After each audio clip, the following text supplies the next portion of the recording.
Hello and welcome to another 5-minute review. Today we're taking a look at Far Cry 3. I usually don't start off with negatives, but I feel compelled to in this review. The reason being is that Far Cry 3 could have been so much better. For one, the world is absolutely massive. Rook Island is one of the largest open worlds I have played in. The problem is that it's just not all that interesting to explore. While it is sometimes a beautiful place to roam around in, it's often far too barren of enemies and things to do. Far Cry 3 often feels like it's big just for the sake of being big. It's so easy to fool them. Unlike Far Cry 2, if you clear an enemy outpost, allies will occupy it for the remainder of the game, meaning areas of the world where you have cleared outposts are completely barren of enemies. With that said, Ubisoft realized how boring and empty the world is without enemies, so they patched in an option to reset the enemy outposts. Considering the world is so massive, you will be doing a lot of driving. If you didn't like the driving in Far Cry 2, you will dislike it even more in Far Cry 3. For one, you no longer have a repair tool always equipped to repair your vehicles. If you want a repair tool, it will take up one of your weapon slots, which is super annoying. Land vehicles are also much more fragile in Far Cry 3, so this decision is baffling. Throughout my playthrough, my vehicles were just constantly breaking down and randomly lighting on fire after running over a few water buffalo, which definitely should not happen. Considering the game is so dependent on world exploration, the repair tool should be standard equipment. Unfortunately, there are several negatives with the presentation as well.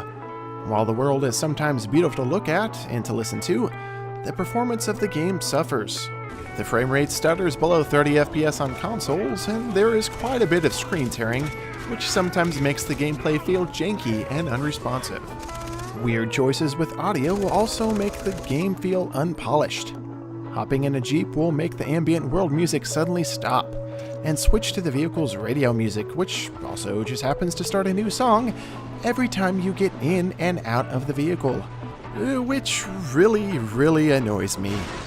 But one of the worst sins of Far Cry 3 is that the game will frequently take control away from you with disorientating and janky first-person cutscenes.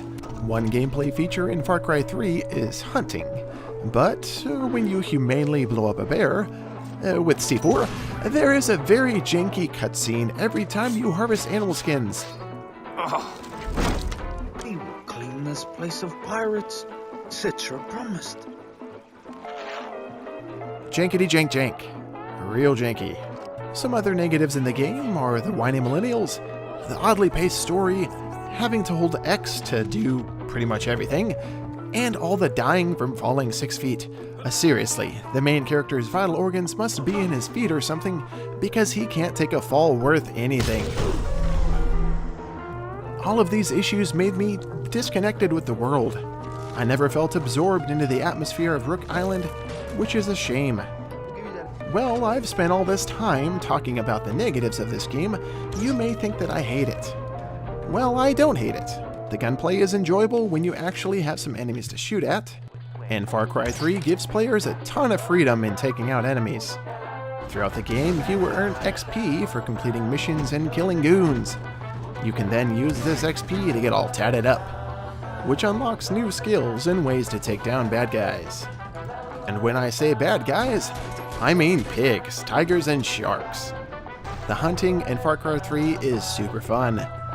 What other game allows you to hunt sharks with C4 or a machine gun? All in all, Far Cry 3 can be an enjoyable game at times. Riding a glider halfway across the map with an eagle calling by your side is breathtaking. The gunplay, when it happens, is fun, and exploring the island to find hidden relics or to hunt down a rare animal can also be enjoyable. But all of this occurs in a janky and sparse expansive island that often feels empty of things to do.